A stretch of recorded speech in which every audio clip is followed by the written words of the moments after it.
আসসালামু আলাইকুম। ত্রয়োদশ জাতীয় সংসদ নির্বাচনের আজকে আমার এটাই হয়তো শেষ ভিডিও বার্তা বাংলাদেশের মানুষের প্রতি। এই ভিডিওতে যে কথাগুলো বলবো এই কথাগুলো শোনার পরে যদি আপনার সিদ্ধান্ত নিতে ভুল হয় বা সিদ্ধান্ত নিতে আপনি এরপরেও সমস্যা হয়, তাহলে বুঝতে হবে এটা আপনার সমস্যা, আমার সমস্যা না। আমি খুব ঠান্ডা মাথায়, খুব সহনশীল এবং একদম কোনো পক্ষপাত তুষ্ট না হয়ে কিছু কথা বলবো। কথাগুলো বিএনপি, আওয়ামী লীগ, জামাত, হিন্দু, মুসলমান সবার কাছে অনুরোধ থাকলো শোনার। দেখেন, আমাদের দেশের যে রাজনীতি, আজকে আওয়ামী লীগকে দিয়ে শুরু করি। আওয়ামী লীগরে বোঝায় লাভ নাই, তারপরও কিছু মানুষ তো আছে এই আওয়ামী লীগ করে যারা কিনা মানে দেশের জন্য মনে করে যে অনেক মানুষ আছে তারা ইন্ডিয়াকে অপছন্দ করে। জামাত, আওয়ামী লীগের অনেক কিছু আছে যেগুলো তারা পছন্দ করে না। ইভেন এই দেলোয়ার হোসেন সাঈদীর ঘটনায় অনেক ছাত্রলীগের রানিং সভাপতি পদ ছেড়ে দল থেকে চলে গিয়েছে। ইসলামের প্রতি তাদের প্রচণ্ড ভালোবাসা আছে, মুসলমানদের প্রতি ভালোবাসা আছে, তারা ভারতকে ঘৃণা করে। আমাদের সাথে তাদের সমস্যা নাই তো। আমি ভিডিওতে বলছি, আমি টঙ্গী কলেজের ছাত্রলীগের সভাপতি কাজী মঞ্জু, টঙ্গী পৌরসভার ছাত্রলীগের সভাপতি কানন। জিজ্ঞেস করেন, খোঁজ নিয়েন, আমার সবচেয়ে ঘনিষ্ঠ মানুষ ছিল তারা টঙ্গীতে, সবচাইতে ঘনিষ্ঠ মানুষ। এখনও যদি নাকি আমি জানি না যে এরা কোথায়, কে কোথায় আছে, যদি তাদের দরকার হয় আমি আমার বাসায় যদি রাখার জন্য, তাদের নিরাপত্তার জন্য যদি দরকার হয় আমি আমার বাসা ছেড়ে দেবো। আমি যেইভাবে থাকছি, মানে সম্পর্কটা এইরকম। কারণ আমি দেশ থেকে যখন এসছি তখন পর্যন্ত এই দেশের রাজনীতিটা এই পর্যায়ে পৌঁছায় নাই।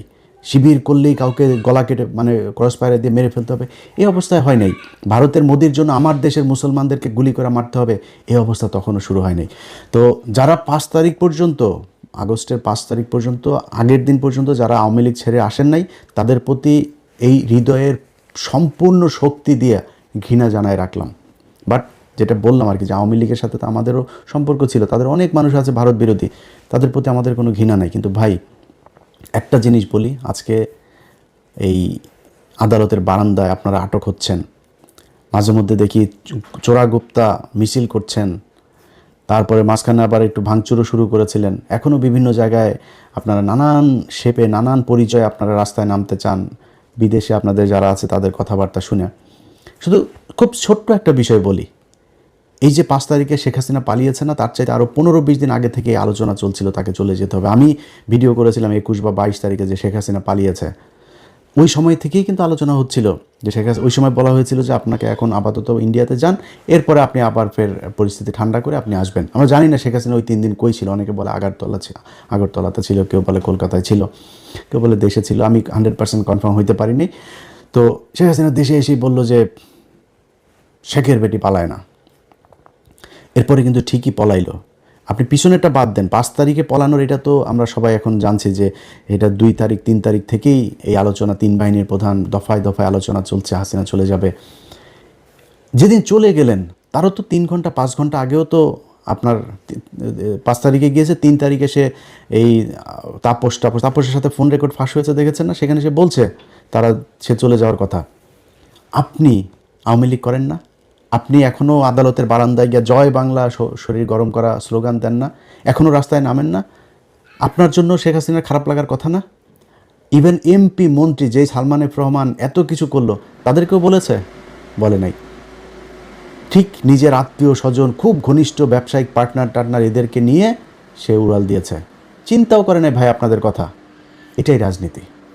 আপনি যে যত কথা বলেন, আজকে যারা ছাত্রদল, যুবদল, বিএনপি, অনেকেই এখন আবার ফের নতুন করে বিশাল দল করেন। আমরা লক্ষ লক্ষ মানুষ দেখছি বিভিন্ন জায়গায় যাচ্ছেন মিছিল টিছিলের নেতাদের দেখার জন্য। ভাই, আপনারা যারা জেল খেটেছেন, আপনার পাশে যে মিছিল করে এখানেই 2-4 জন পেয়ে যাবেন। বিএনপির অসংখ্য মানুষ অনেক কষ্ট সহ্য করেছে। তারা এই জেলখানায় যখন গিয়েছে, তখন জেলখানায় যাওয়ার পরে সারাদিন বিভিন্ন কোর্ট থেকে জেলে যায়, যাওয়ার পরে ওইখানে এই কারা কর্তৃপক্ষের একজন এসে তারপরে বলে যে জামাত শিবিরের কে কে আছেন হাত তোলেন। আমার এই বর্ণনা এক শিবিরের এক ছেলে দিচ্ছিল, বলে ভাই আমি মনে করছি কি আমাদের এবার নিয়ে বোধহয় মেরে টেরে ফেলবে, আমাদের আলাদা করছে কেন? আলাদা করে নিয়ে যায়, 2টা লুঙ্গি দিয়েছে, একটা গামছা, 1 জোড়া স্যান্ডেল, তারপরে শুকনা খাবার। এটা জামাতের শিবিরের যারা ধরা পড়েছে তাদের জন্য। আমি অনেক মানুষকে চিনি ভাই, আপনার পরিবার ধ্বংস হয়ে গিয়েছে, ব্যবসা ধ্বংস হয়ে গিয়েছে এই বিএনপির যে নেতার জন্য। আপনি মিছিলে গিয়ে তারপরে আটক হয়েছেন, সেই নেতা আপনার খবরও নেয় নেই। এটাই রাজনীতি। এই যে 21 টেলিভিশনের চেয়ারম্যান 2 বছর জেল খেটেছে, বিএনপি খবরও নেয় নেই। কনক সারোয়ার 9 মাস জেল খেটেছে, কনক সারোয়ারের বোন জেল খেটেছে। আমরা সেই একই ঘটনায় আমরা পালিয়েছি তারেক রহমানের বক্তব্য চালানোর জন্য, বিএনপি আমাদের খোঁজ নেয় নেই। টাকা পয়সা তো পরের কথা, খোঁজও নেয় নেই। আজকে ইলিয়াস হোসেন আজকে জায়গায় এখানে এসে বসলাম, অনেক মানুষ বলেছেন না আমাদেরকে বিএনপি টাকা দেয়, তারেক রহমান টাকা দেয়, বলেছেন না, আজকে এই জায়গায় এসে বললাম চালানা পয়সার কোনো দিন যদি নাকি বলতে পারে যে জামাত ইসলাম বা বিএনপি থেকে আমাদের কোনো দিন দিয়েছে, বলেন ওটা ফাঁস করতে। ধরেন জামাত, তো এখন তো আমি জামাতের পক্ষে বলতে, জামাত বলবে না মনে করেন, বিএনপিরে বলেন একটা ফাঁস করতে যে আমার একটা টাকা দিয়েছে। আজকে পর্যন্ত কোনো দিন শুনেছেন তারেক রহমানকে নিয়ে কোনো বাজে কথা বলেছে, খালেদা জিয়াকে নিয়ে কোনো বাজে কথা বলেছে, জিয়াউর রহমানকে নিয়ে বাজে কথা? এখন তো তাও একটু সমালোচনা করি খুব ভদ্রভাবে। গেল 5 তারিখের আগ পর্যন্ত 6 বছর বিএনপির তো ক্ষমতা ছিল না, কিছুই ছিল না। বিএনপি জীবনে কোনো দিন আবার ক্ষমতায় আসতে পারবে এটা অনিশ্চিত একটা ভবিষ্যতের মধ্যে ছিল। তখন বলতে পারতাম না? বলেছে নাকি কোনো দিন? যারা বলেছে তারেক রহমানকে চেনেই না, লন্ডনে কি যেন একজন আছে এরকম বলেছে যারা, তাদের সাথে এখন তারেক রহমান ডেকে নিয়ে তারপরে জড়ায় ধরে কোলাকুলি করে, সেগুলো আমরা ফেসবুকে ছবিও দেখি। এটার নামই রাজনীতি। আপনারা কে কী করলো, আপনারা কে আদর্শের কারণে পছন্দ করে, কী কারণে, এটা বাংলাদেশের এই আওয়ামী লীগ বিএনপির ভেতরে নাই। অনেক বিএনপির লোকজনকে চিনি, যারা এই দিন এক এমপিকে দেখছিলাম, তার প্রতিদ্বন্দ্বী জামাতের প্রার্থীর সাথে দেখা হয়েছে, সে বলছে যে ভাই জেলখানায় আপনি আমার ছাড়া কোনো দিন বাসা থেকে খাবার গেলে এই করেন, জেলখানায় অনেক মহব্বত করেছেন আমাকে। এটা হয়েছে, এটাই বাংলাদেশে এই জামাত ইসলাম করেছে। আজকে মানুষের চোখের সামনে 2টা রাস্তা একদম স্পষ্ট হয়ে গিয়েছে। সকালে একটা লাইভ করেছিলাম আপনাদের বাংলাদেশ সময় রাতে, লাইভটা করার পরে সেই ভিডিওটা নানান ধরনের কৌশল করে, ভিডিও চলাকালীন কপি রাইট ম্যানেজারে উঠে নানানভাবে তারা সেটা সরানো হয়েছে। সেই আওয়ামী লীগ যা যা করেছে বিএনপি তাই করছে। জামাত এই আওয়ামী লীগ যেমন সিআরআই করেছিল, তাদের এখন মহাখালী ডিওএইচএসে এক বিরাট বিলাসবহুল এক ভবন তারা ভাড়া নিয়েছে। সেটা নিয়ে সেখানে হাওয়া ভবনের মানে নতুন যেই ভার্সন, সেই ভার্সন তারা সেই ভবনে শুরু করেছে। এখানে কিছু লন্ডন থেকে যাওয়া কিছু ধান্দাবাজ চান্দাবাজ এগুলো সব একসাথে হয়ে তারা সোশ্যাল মিডিয়াতে প্রতিদিন হাজার হাজার ডলার খরচ করছে তাদের পক্ষে কাজ করানোর জন্য। কাজ হচ্ছে না, আমার ভিডিও সরাই দিছেন। ভাই এইগুলিতে আওয়ামী লীগ করতো, আপনি করেন কেন? আপনারা নিয়ে এত বাজে কথা তো বললেন, যেটা সত্যি সেগুলি বলেছে। আপনার যদি নাকি কাউন্টার কোনো ন্যারেটিভ থাকে আপনি প্রকাশ করেন, আপনি বলেন, আপনার লোকজন দিতে, আপনার তো লোকের অভাব নাই। আপনার বহু আমাদের মতো অধম ইউটিউবার, আমরা তো ভাই ছোটোখাটো মানুষ, আপনাদের বহু বড় বড় মানুষ আছে, তাদের দিয়ে বলান, সমস্যা কোথায়? এগুলো করছে, ঘোষণা দিয়েছে এই বিএনপির তথ্য বিষয়ক আপনার সম্পাদক, ঘোষণা দিয়ে আমার ফেসবুক যাওয়ার পরে ঘোষণা দিয়ে বলেছে সে করেছে এটা, অর্থাৎ বিএনপি করেছে। সেই বিএনপি আমাদেরকে যদি ব্যক্তিগতভাবে আরও অনেক কিছু করতো কোনো সমস্যা ছিল না। গেল 1.5 বছরে যে আওয়ামী লীগ ইন্ডিয়ার জন্য আমি নিজের পরিবার, আর্থিকভাবে, সামাজিকভাবে, মানসিকভাবে সব দিক থেকে, এই যে আজকে দেখেন না, এই যে মাথার মধ্যে দেখেন না চুলটুল পাতলা হয়ে গিয়েছে, এটা এই আওয়ামী লীগের কারণে। বহুত কষ্ট সহ্য করেছে, তারই চুলটুল 5 বছরের মধ্যে বুড়া হয়ে গেছে একদম। এটা এই আওয়ামী লীগের কারণে, ইন্ডিয়ার কারণে। সেই আওয়ামী লীগ সেই ইন্ডিয়াকে নিয়ে আপনারা মিটিং করেন, মিছিল করেন, প্রকাশ্যে ঘোষণা দিয়ে আপনারা বলেন তারা আপনাদের ভাই, তাদের মামলা থাকবে না। মির্জা ফখরুল মামলায় তো আপনি করেন নাই, মামলাগুলি তো আপনার এই জুলাইয়ের আপনার বাড়ির কেউ লোক মারা যায় না। আপনি বলেছেন আপনি ছাত্রদের সাথে এই আন্দোলনে নাই, এটা আওয়ামী লীগ আপনাকে দিয়ে বলিয়েছে। আপনার ভাই আওয়ামী লীগের সাথে ব্যবসা করেছে, আপনি ব্যবসা করেছেন, আপনি ভাতা নিয়েছেন, আপনার মেয়েকে অস্ট্রেলিয়াতে রেখেছেন, ঘর জামাইটাকে অস্ট্রেলিয়া রেখেছেন, সেখানে প্রতি মাসে মাসে ডলার পাঠাইতেন। আপনার তো সমস্যা নেই, আপনি কে যে এটা বলার একটা মামলাও রাখবো না।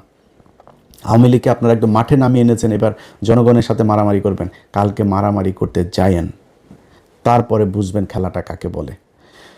তো এই যে আওয়ামী লীগের যে লোকগুলো এখন আপনারা করছেন, দাপাদাপি করছেন, আপনার যেই আপার জন্য করেছেন এখনও করছেন, অনেকে আদালতের বারান্দায় দাঁড়ায় জয় বাংলা স্লোগান দিচ্ছেন, আপনার আপা কিন্তু আপনাদেরকে নিয়ে যায়নি।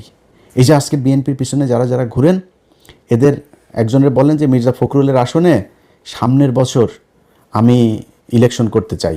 মির্জা ফখরুলের এটা শেষ ইলেকশন। মির্জা ফখরুলের ভাই আছে একটা বিশাল চান্দাবাজ, ফয়সাল। বললেন তো আপনি এখন যে ভাই সামনের বার কিন্তু আমি মনোনয়ন নিব, ফয়সাল আপনার বাসায় কিনা দেখেন তো, 2 দিন পরে দেখবেন গাড়ির অ্যাক্সিডেন্ট করে মারা গেছেন। এটার নামই রাজনীতি। আজকে ডক্টর শফিকুর রহমানকে প্রশ্ন করা হয়, আল জাজিরার ইন্টারভিউটা খালি দেখলাম, খালি ঘুরায় পেঁচায় আপনার ইন্ডিয়ান মালটা ওনারা প্রশ্ন করছে, মেয়ে আপনার কোনো নারী জামাত ইসলামের প্রধান হইতে পারবে কিনা?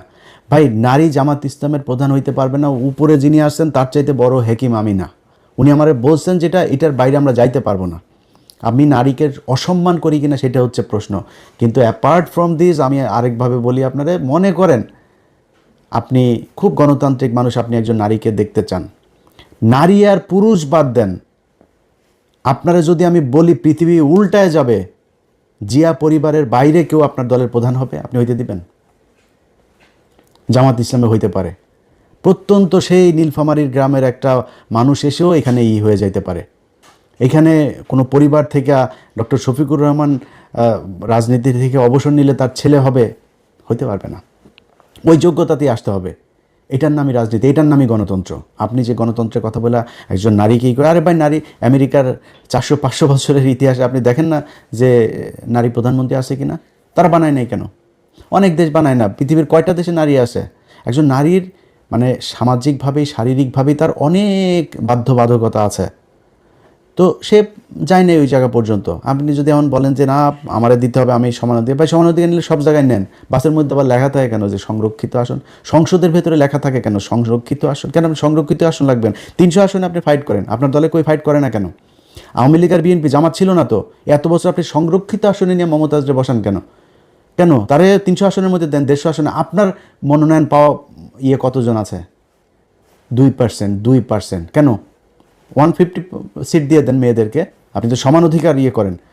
জামাত ইসলামকে চেপে ধরেছে। সো ভাই, জামাত ইসলাম যোগ্য থাকলে যে কোনো কাউকে দিবে, কিন্তু জিয়া পরিবার আর শেখ পরিবারের বাইরে আপনি আওয়ামী লীগ আর বিএনপির দলীয় প্রধান হইতে পারবেন না। এইটার কোনো গণতন্ত্রতন্ত্র কিচ্ছু নাই, উনিই হবেন। কাউন্সিল আপনি আফগানিস্তানে বসে করেন আর ওয়াশিংটন বসে করেন, কাউন্সিলে এই শেখ হাসিনাই প্রধান হবে আর খালেদা জিয়াই প্রধান হইতো, এখন তারেক রহমানই প্রধান হবে। এর বাইরে ফখরুলও হবে না, সালাউদ্দিনও হবে না। এটার নাম গণতন্ত্র। এইভাবে এই দেশ চলেছে, মানুষ এইভাবে চলতে চায় না। আপনি আমার ভিডিও বন্ধ করে দিয়া তারপরে মানুষকে যেটা বুঝাইতে চাচ্ছেন সেটা যে মানুষ বুঝে নাই, বুঝবে না, এটা লঞ্চঘাট, রেল লাইন, বাস স্ট্যান্ড যেখানে যেখানে আছে ওইখানে যায় খোঁজ নেন। মানুষ যে যাচ্ছে মানুষের চোখের দিকে তাকে। আজকে একটু আগে এক এমপি ক্যান্ডিডেটের সাথে কথা হচ্ছিল ঢাকার, তো ওনার কথাবার্তা শুনে, উনি আবার খুব বড় একজনের করছেন, হেভিওয়েট জামাতের এক প্রার্থীর আপনার প্রতিদ্বন্দ্বিতা করছেন, তো শুকাই গেছে একদম কথা। যেমনি আমার সাথে কথা বলে ওইভাবে কথা বলে না আজকে। খুব মনে হইলো যেন একদম নীরব, মানসিকভাবে ভেঙে পড়েছে এরকম। রাস্তাঘাটে গেলে তো ভাই একজনের সাথে ভোট চাইলেই বোঝা যায় সে কি দাড়ি পাল্লাই দিবে না ধানের শীষে দিবে, কারে দিবে বুঝে না। এটা ওনারা রাস্তাঘাটে দেখে না।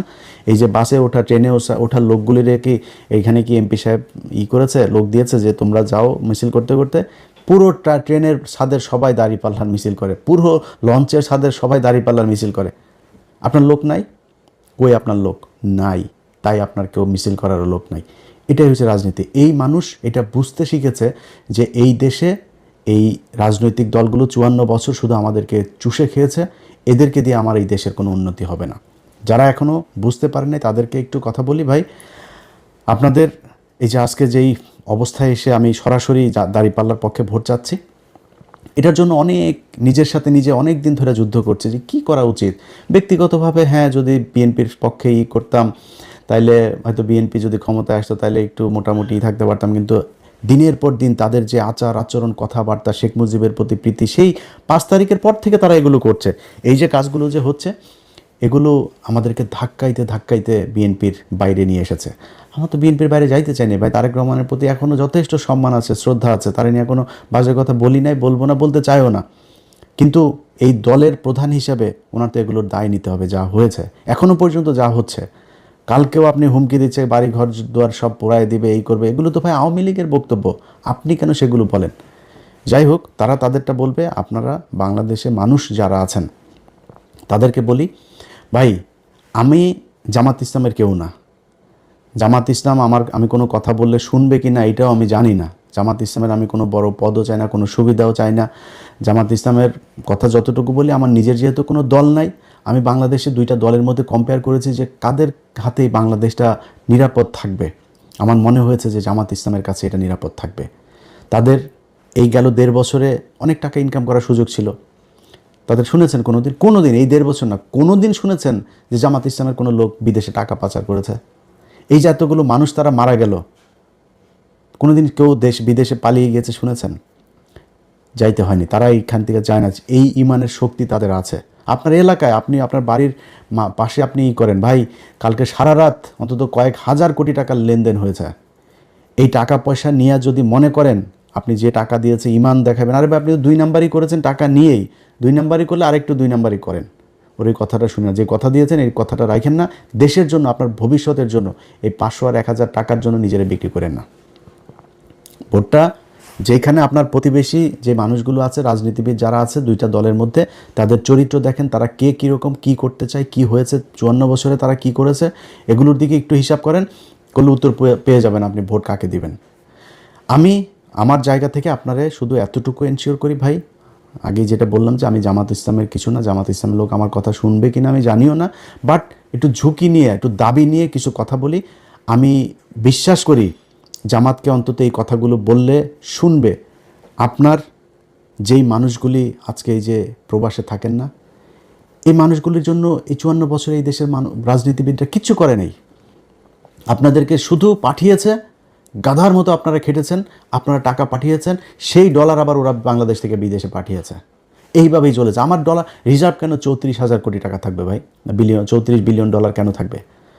আমার প্রতি সপ্তাহে আসে এরকম $1 বিলিয়ন, মাসে এমন মাস আসে 2 বিলিয়ন 3 বিলিয়ন ডলার পর্যন্ত আমার রেমিটেন্স আসে।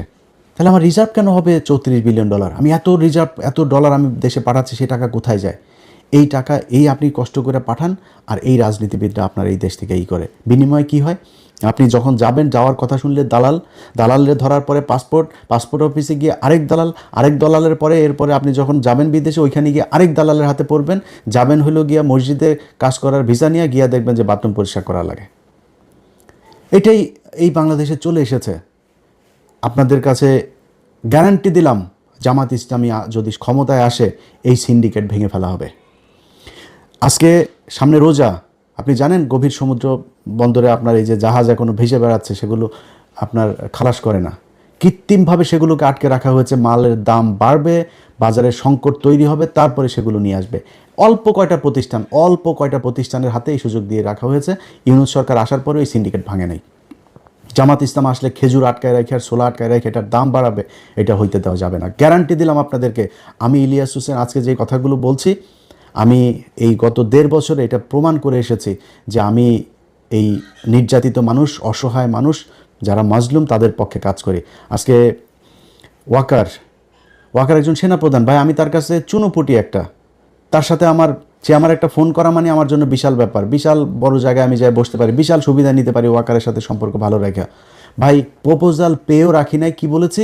যে আলেমদেরকে ছাড়তে হবে, ডিজিএফআই জেলখানায় যেই তাদের ক্লিয়ারেন্সের কথা বলে এদেরকে আটকে রাখি, এটা করা যাবে না। বিডিআরের লোকজনরে ছাড়তে হবে। এটার জন্য তাদের সাথে আমার সম্পর্ক এসে, ভাই আমার মতো একটা মানে খুবই কি বলবো যে দুর্বল একজন মানুষ, আমি তো পাওয়ারফুল না ভাই, আমার ফ্যামিলি ব্যাকগ্রাউন্ডে বিশাল পাওয়ারফুল কেউ নাই। আমার মতো একজন মানুষ, আমি তার এটাতে বিক্রি হই নাই, তার এখানে যায় আমি কিছু চাই নাই নিজের জন্য। জামাত ইসলামী যদি ক্ষমতায় আসে, আপনাদেরকে কথা দিলাম, নিজের জন্য কিছু করব না। এই দেশের যে প্রবাসীরা ভারত থেকে সৌদিতে যেতে যেই কয় টাকা লাগে, বাংলাদেশ থেকে ওই কয় টাকা লাগতে হবে। একজন মানুষকে, জামাত ইসলামকে সময় দিব 4.5 বছর। 5 বছরের মধ্যে 6 মাস আগে তাদেরকে হিসাব বুঝাই দিতে হবে যে একজন মানুষ যে কিনা এমপি থাকবে, মন্ত্রী থাকবে, সরকারি কোনো পদে থাকবে, সে বিদেশে ট্রিটমেন্ট দিতে যাইতে পারবে না। যদি ট্রিটমেন্ট নিতে যাইতে হয়, তাহলে প্রত্যন্ত একটা গ্রামের অসহায়, যার চিকিৎসা নেওয়ার 1 টাকাও নাই, আপনি যেই রোগের জন্য মনে করেন বাংলাদেশে চিকিৎসা নাই, সেই চিকিৎসায় যদি আপনাকে বিদেশ যাইতে হয়, তাহলে এই রোগ তো আপনার একার হয় না, গ্রামের একটা প্রত্যন্ত গ্রামের মানুষেরও এই রোগ হয়, তাহলে তাকে আপনার নিয়ে যাইতে হবে বিদেশে। এটা সরকারি খরচে এই ট্রিটমেন্ট তাকে দিতে হবে। আমি আজ পর্যন্ত আপনাদেরকে আমি বললাম, শুনেছেন জামায়াতে ইসলামের নেতা একজন বিদেশে সিঙ্গাপুরে ট্রিটমেন্টের জন্য গিয়েছে। জামাত ইসলামের নেতাদেরকে লাভ দিয়া যায়, পাতলা পায়খানা হইলো, যা থাইল্যান্ডে সিঙ্গাপুরে যায় ট্রিটমেন্ট নিতে হয়েছে। এই বিএনপি আওয়ামী লীগ এদের কিছু হইলেই বিদেশ, এয়ার অ্যাম্বুলেন্স যা কিছু আছে সব কিছু রেডি থাকে এদের জন্য, ট্রিটমেন্ট নিতে যায়। আমি আপনাদেরকে গ্যারান্টি দিলাম, নিজের সর্বশক্তি দিয়া আপনাদের জন্য এই জিনিসগুলো আদায় করবো ইনশাল্লাহ জামাত ইসলামের কাছে। যারা একটা সরকারি অফিসে যান, ভূমি রেজিস্ট্রি অফিসে যান, টাকা ছাড়া একটা কাগজ উল্টায় না, টেবিল থেকে ফাইল নড়ে না, এই পরিস্থিতি বাংলাদেশে থাকবে না। এটা আপনাদেরকে স্বপ্ন দেখাচ্ছি না, এটা জামাত ইসলাম করবে, কারণ এই এই এই এই এই কাজ তারা এর আগে 2জন মন্ত্রী ছিল, তারা সেটা করেছে। তাদের প্রতিষ্ঠানগুলো দেখেন, ইবনে সিনা বলেন, ইসলামী ব্যাংক বলেন, 2 দিনের জন্য খালি আওয়ামী লীগের হাতে গিয়েছিল ইসলামী ব্যাংক, তছনছ হয়ে গিয়েছে। এত বছর ধরে এটা সাউথ এশিয়ার মধ্যে সবচাইতে বেশি আপনার পাওয়ারফুল একটা ব্যাংক ছিল এই ইসলামী ব্যাংক। অথচ তাদের থেকে ম্যানেজমেন্ট হাতছাড়া হওয়ার পর আবার ফের আগের চেহারা, আবার এখন এসে আবার এটা উপরে উঠছে। এটাই জামাতে ইসলামী।